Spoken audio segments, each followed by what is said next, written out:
Hi there, welcome to the Teeny Tinkers channel. I make ball jointed doll and craft related content.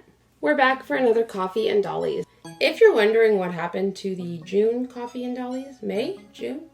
I actually posted it over on my second channel. I thought since most of my chatty videos are over there, I would put that there. However, I did get a bunch of messages asking where it was, so I decided to bring coffee and dollies back to this channel. But hopefully better editing and a little more interesting to watch. So if you're new here, you might not know that Coffee and Dollies is a video where I talk about what's going on with Teeny Tinkers dolls, my collection, and content in general. Kind of like an update, if you will. This is probably as rambly as this main channel is going to get, so I mean, if you like this, buckle in and enjoy. If this kind of video is your thing, I really recommend heading over to my second channel, Teeny or Tinker. That way you never miss out on any of the chit-chatty videos and really casual type things I post over there.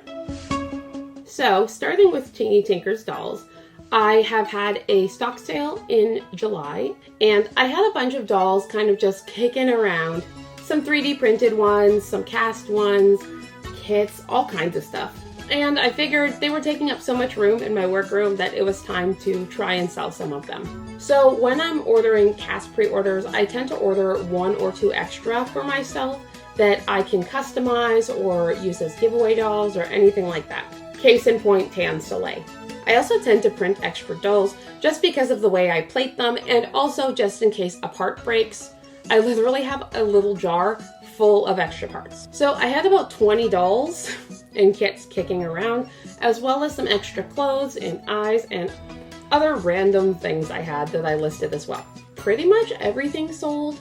I do still have both joint swap Lunas, which I really thought were gonna sell because I got so many messages about like doing joint swap dolls, and I like spent so much time restricting them, guys, so much time.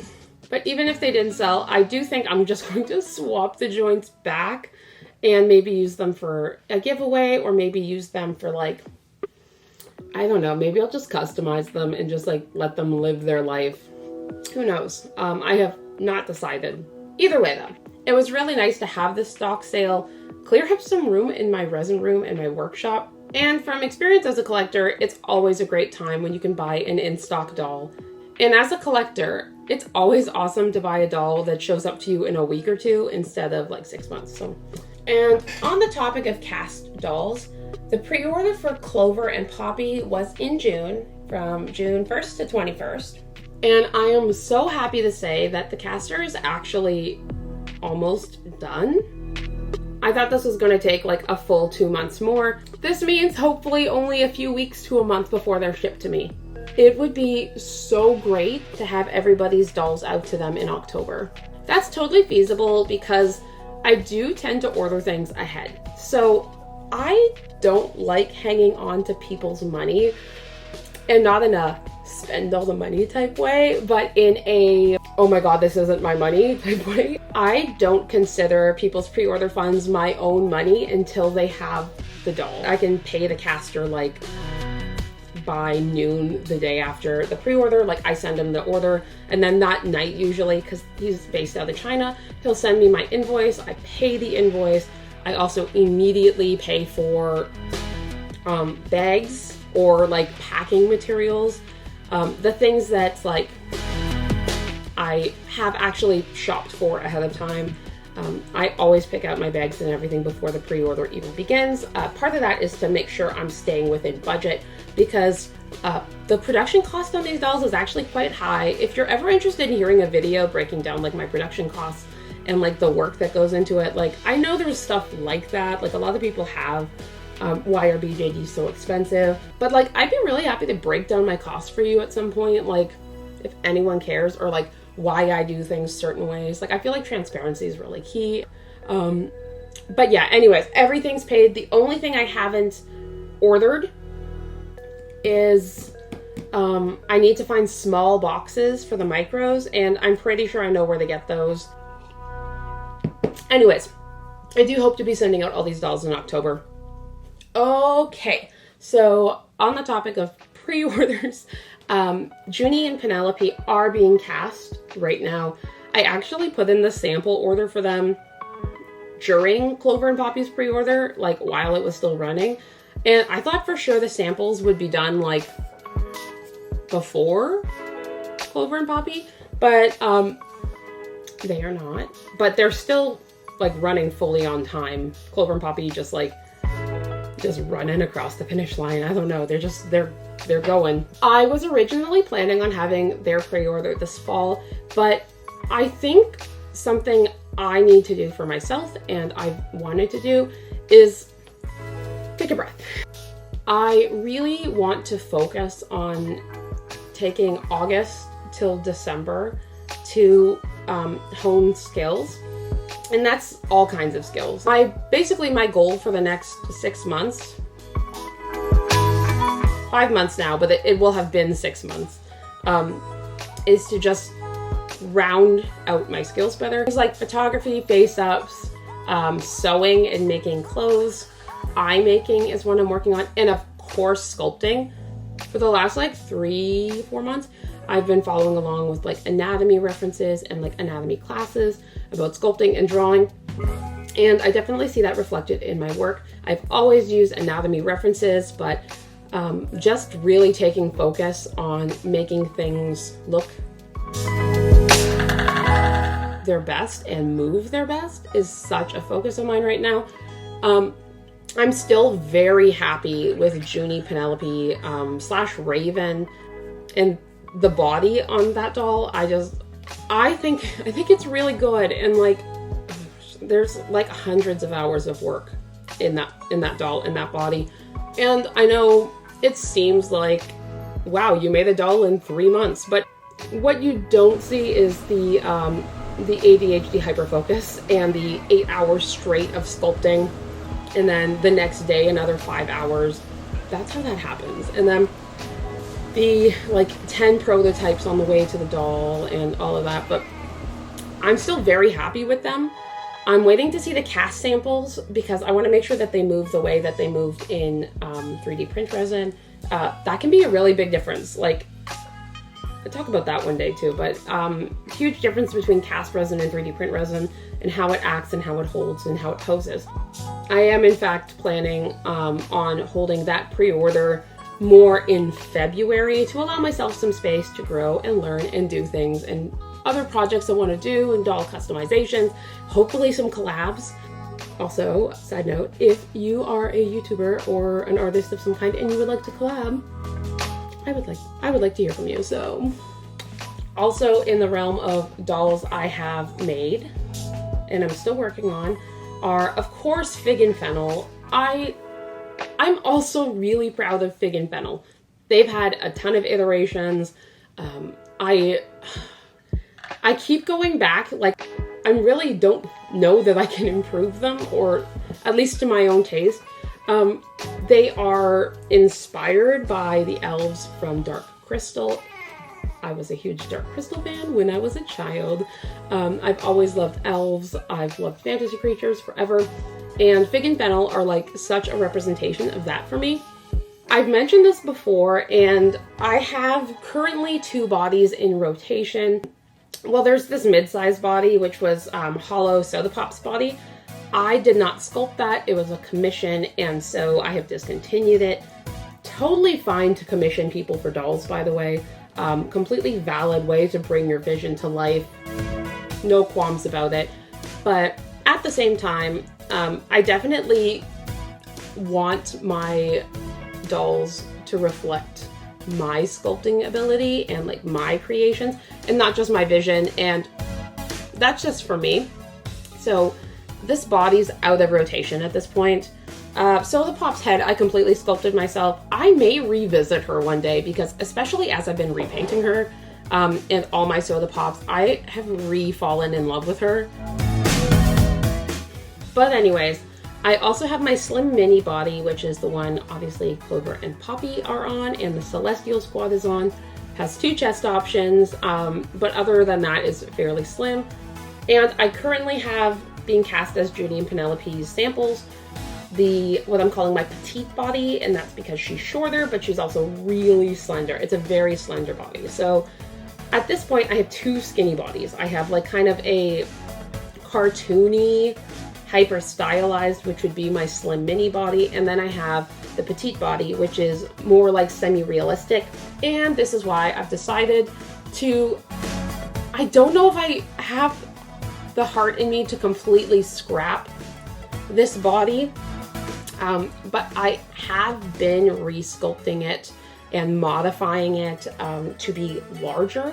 And I was like, I think I could make her a little chunkier. I think I've been adding rolls to her back. The thighs are bigger in the new variant I was working on. Arms were thicker. But before I produce another slender body, curvy or not, I really wanted to do what I set out to do in the first place, which was originally when I wanted to start making a doll, it was because I wanted a chunkier doll. But of course, I am on a doll sculpting break. But I am absolutely sculpting. I've actually started, at the time of this going up, this should be day 30, I believe, of 100.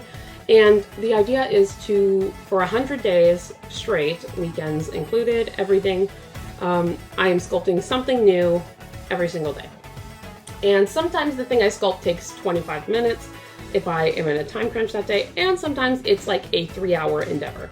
I'm also trying to sculpt things that aren't necessarily just fantasy faces or hands, which is primarily what I was focusing on prior to this kind of challenge to myself.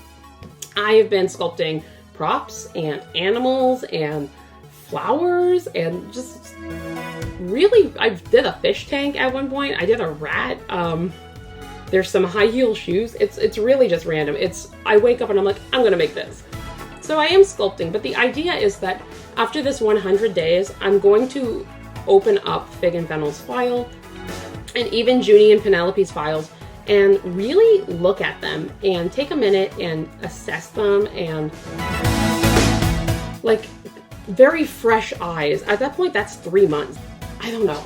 I have hopes that it like makes me come back with fresh eyes and just be like, oh, that needs to change, or this could be better, and all of that, because yeah, that's the goal anyways. The only continued sculpt I'm still working on actually is Polly.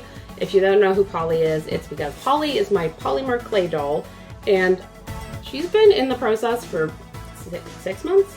I started sculpting her months and months ago, and I have just gotten her to a point where she has all her main parts, and I'm going to be working on finishing her, as in obviously editing the parts, making them fit better, sanding them, smoothing them, priming them, and for clay dolls, that is actually a lot of the work. Again, there's some major differences in making a clay doll and a 3D printed doll or 3D sculpted doll. I want to discuss with you guys later on what the differences were, what the different challenges were, what I liked, what I didn't like, all of that good stuff. But I'm still working on Polly. She's the only doll I will continuously be working on until the end of the year.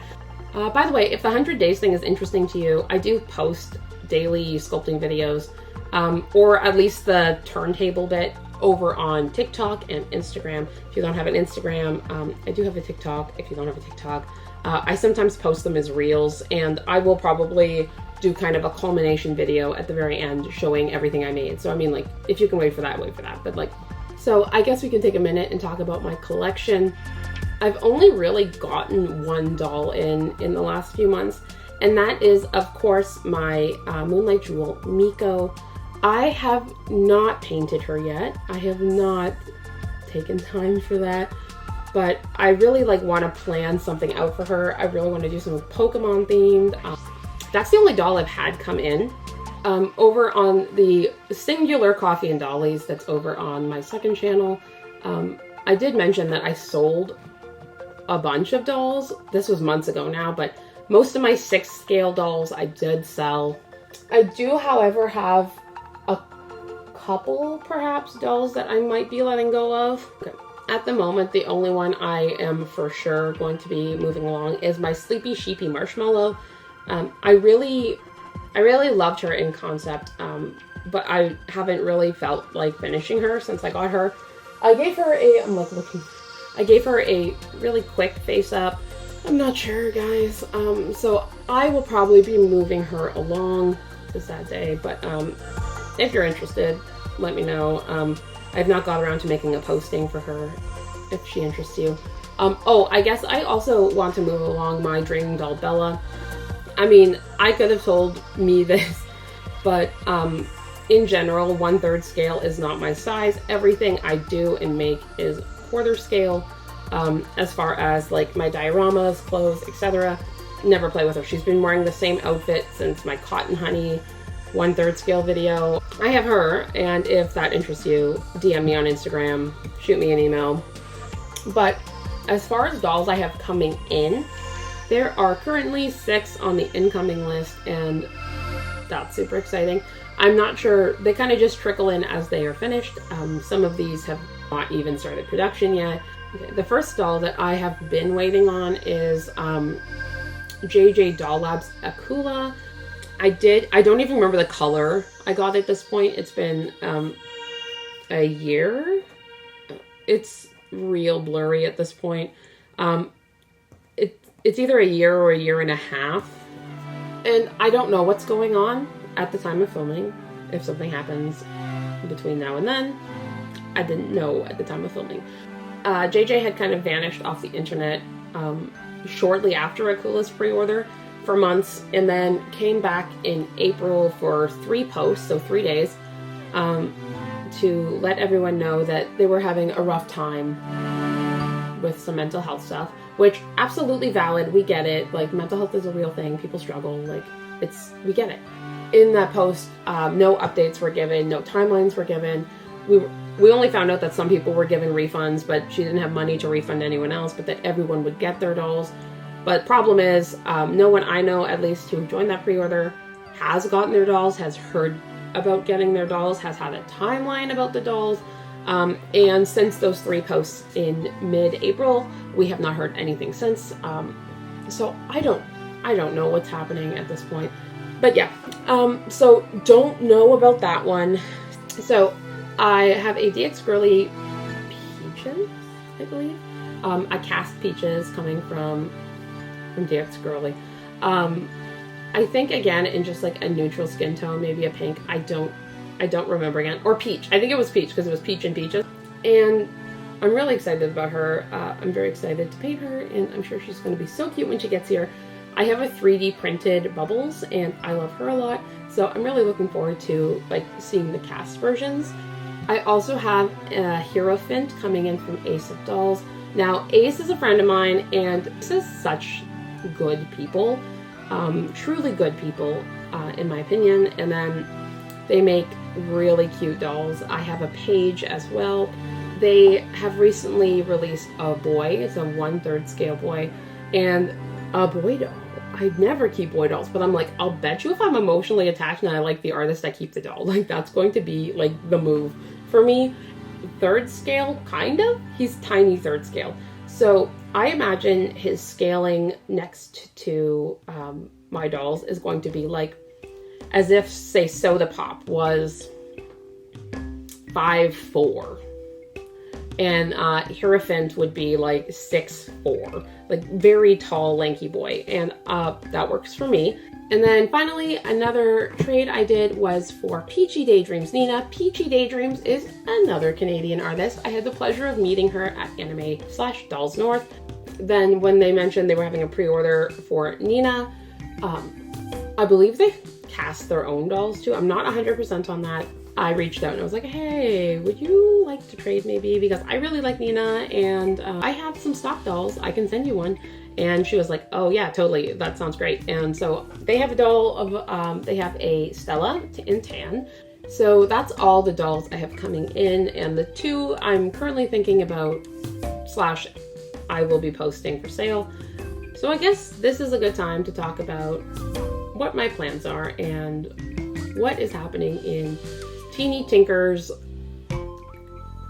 crafting content video land. So as mentioned, I do have 2 channels now. The second channel hit 350 recently, which was super cool. And this one passed 6,000 a little bit ago, and that was really cool. And I do have a personal goal of 10,000 on main and 1,000 on secondary by the end of the year, so we'll see how that goes. For content, I guess next I can tell you now's a good time to tell you if you haven't seen the community posts and all that. I am doing an AMA next week, so my videos come out at 3 p.m. Eastern time on Wednesdays. That's been my posting schedule for the last 4 months. But I have been asking for AMA questions. I have a fairly good list already. If you have any questions, pop them down below. I will try and add them into the list. But anyways, I typically post my videos at 3 p.m. Eastern time on Wednesdays, but this one's going to be a live. I've never done a YouTube live before, so there might be hiccups. Like, I will try and figure it out. Maybe I'll consult a Senva about this, because I've never done a YouTube live, and I'm not sure how, but if you're around to come hang out, you can ask follow-up questions and stuff in the chat, obviously. You can ask new questions in the chat. We can chit-chat together. I will do my best to pay attention to the chat while also answer questions. It might be a disaster. I'm very rambly. It will probably end up being fairly long. Other things I'm hoping on working on, I want to do like customizations, like great, well done, I'm very happy with them type customizations. But it's been like a goal of mine where I've been slowly moving through my Teeny Tinkers dolls, like my cast dolls, and making them over, repainting and styling all of my dolls. This is an example. Obviously, this is my Soda Pop in the Ginny Peach color. She looks 20 times better than she did before. A couple weeks ago, I posted for Christmas Craft Exchange. Yes, at the end of July. But every single year I post earlier, and then every single year people are like, oh, I don't have time. Or like, it's too last minute, and like, I get it. Okay, so by posting in August, this gives 4 months for people to craft their half of the exchange. And I think that that's a lot more feasible for people, because I got like 50 applicants, and I felt so bad because there's no way I could do that many. So I did have to choose, and choosing is really hard. But I'm all out of coffee, and I have 20,000 things to do, so that's where we're going to leave it for today. Let me know what you thought of Coffee and Dollies on main with a little more editing and a little more fun added in. I hope you guys like it, and yeah. Please don't forget to leave AMA questions if you're interested, and to mark down somewhere that it's next week. Same time I always post, 3 p.m. Eastern time, here, I guess. And I will hope to see some of you there. If you're already subscribed, thanks so much for subscribing. If you're new here, I hope you like the content and will consider subscribing. As always, I hope you have a fantastic day. Bye.